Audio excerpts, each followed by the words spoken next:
Welcome to Pindar Poetry. We hope you learned something new. You're ready to start. Open Garageband and create a new project using music or tracks. Choose a software instrument to lay down a first idea. This gives you a tonal palette. Tap settings to confirm tempo and key. These affect feel and pitch.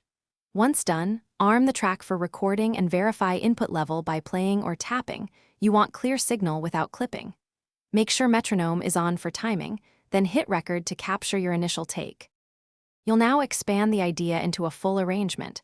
Layer new tracks, drums, bass, synth, so each part occupies its own space. Once you record, trim and split regions to remove noise and align hits. Quantize where tight timing is needed, but leave human feel on others. Use the mixer to balance levels and apply EQ to carve frequency space. Reverb adds depth.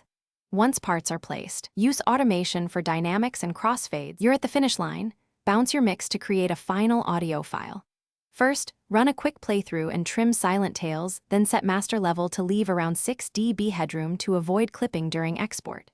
Choose Share Song to export to files, music, or a cloud service. If playback sounds distorted, stop, reduce master gain, inspect individual track peaks, or re-record problem tracks at lower input levels. If timing is off, adjust regions or requantize, and re-export when satisfied.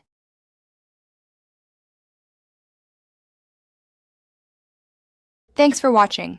Consider subscribing if we helped you.